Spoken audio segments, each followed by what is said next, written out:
नमस्कार दोस्तों, power of are के चार्ट में एक बार फिर से स्वागत है। दोस्तों, ये निफ्टी 50 का डेली का चार्ट है।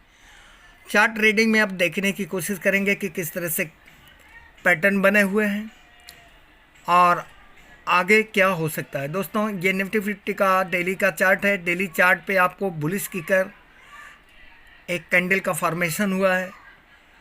क्योंकि मार्केट में बहुत ज़्यादा गिरावट हो चुकी थी, इसके लिए एक बाउंस बैक होना लाजमी था और मार्केट के अंदर वो हुआ और एक बुलिश किकर पैटर्न का फॉर्मेशन हुआ। दोस्तों, ये बहुत ही स्ट्रांग पावरफुल कैंडल माना जाता है बुलिश किकर। जब इसका फॉर्मेशन होता है तो इससे ये क्लियर होता है कि मार्केट के अंदर ज़बरदस्त बुलिशनेस है। लेकिन इस समय अगर आप ग्लोबल इवेंट को देखेंगे, फेड से होने वाली मीटिंग के रिज़ल्ट को देखेंगे, जो भी हमास फ़िलिस्तीन का जंग चल रहा, उन सारे फैक्टर्स को आप ध्यान में रखेंगे और जो भी ग्लोबल टेंशन बढ़ रहे हैं उन सारे फैक्टर्स को अगर ध्यान में रखेंगे तो आपको इस कैंडल का महत्व इतना नहीं रह जाता, क्योंकि ये कैंडल आ तो गया है बुलिशनेस के हिसाब से, लेकिन ये कितना देर तक सस्टेन करेगा, रुकेगा, ये देखने वाली बात होगी आने वाले ट्रेडिंग सेशन में। अब यहाँ हुआ क्या, मार्केट गुरुवार के दिन 18,857 पे क्लोज होता है।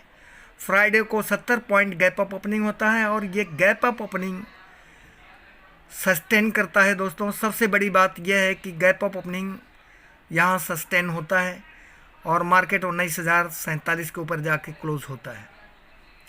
निफ्टी 50 19,047 पे क्लोज होने का मतलब है कि मार्केट एक ऐसे साइकोलॉजिकल लेवल पे स्टैंड कर रहा है जहाँ से अगर मार्केट के अंदर गैप डाउन ओपनिंग होता है 19,000 के लेवल पे या 19,010 के लेवल पे और मार्केट फिर यहाँ से ऊपर की तरफ निकलता है, तो निश्चित है कि दोस्तों ये जो लेवल है ये बहुत ही स्ट्रांग सेलिंग लेवल है, स्ट्रांग रेसिस्टेंस लेवल है और बहुत ज़्यादा संभावना है कि मार्केट इस लेवल से टकरा के नीचे की तरफ आए। आइए 15 मिनट के चार्ट में देखते हैं कि वास्तव में सिचुएशन कैसा बना हुआ है और हम किस तरह से ट्रेड ले सकते हैं। 15 मिनट के चार्ट में हम सही तरीके से इसे जज कर सकेंगे। ये है गुरुवार का चार्ट। गुरुवार का चार्ट ये 15 मिनट का चार्ट है। दोस्तों, मार्केट गैप डाउन ओपनिंग होता है और सेलिंग प्रेशर इतना तेज रहता है, सेलर्स इस मार्केट को ले आकर के नीचे स्टैंड कहाँ करते हैं 18,857 पे। फ्राइडे के दिन गैप अप ओपनिंग होता है और गैप अप ओपनिंग 70 पॉइंट का गैप अप ओपनिंग है और यहाँ आकर के मार्केट सस्टेन करता है और 19,047 के लेवल पे जाके क्लोज होता है। 190 पॉइंट का गेनिंग होता है, मतलब मार्केट 190 पॉइंट पे जा कर के बढ़त के साथ क्लोज होता है।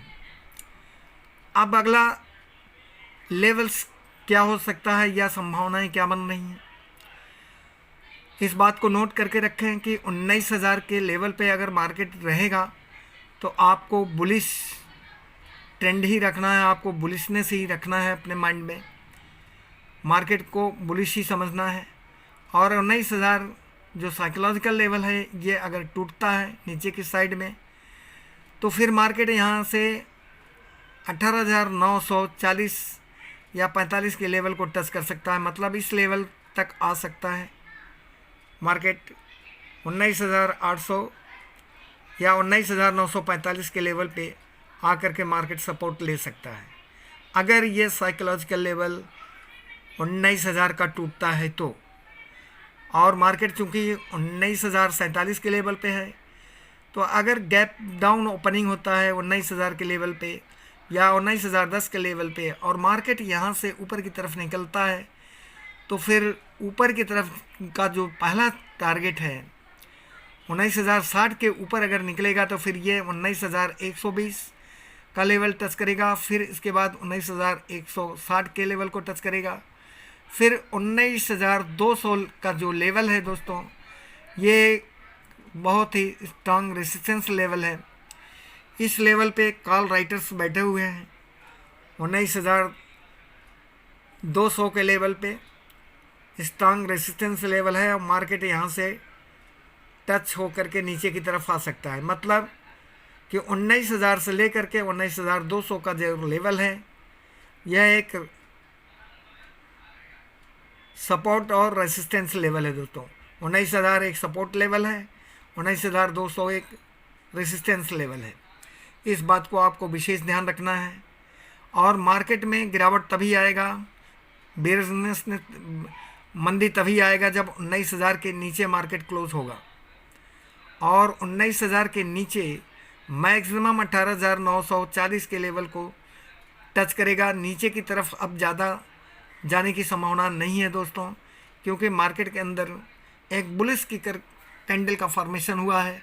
इससे लग रहा है कि मार्केट के अंदर अब सेलर्स नहीं, अब बायर्स के आने की संभावना है। देखने वाली बात है कि अगले दिन किस तरह का मार्केट में सिचुएशन बनता है। वैसे तो दोस्तों ग्लोबल सिनारियो सही नहीं है, हर जगह उथल पुथल मचा हुआ है, तो उसका सारा का सारा इफ़ेक्ट मार्केट के ऊपर आता है।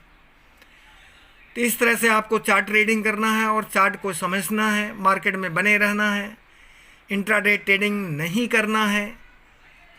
आप प्रैक्टिस के हिसाब से केवल एक ट्रेड डेली लेना है, और अगर लॉस हो जाए तो भी आपको अपना टर्मिनल बंद कर देना है, प्रॉफिट हो जाए तो भी टर्मिनल बंद कर देना है। एडिक्शन ट्रेडिंग का नहीं पालना है दोस्तों। ये कुछ बहुत ही इम्पॉर्टेंट चीज़ें हैं जो आपको ध्यान में रखना है और इन्वेस्टिंग की तरफ बढ़ना है दोस्तों। लॉन्ग टर्म इन्वेस्टिंग कीजिए।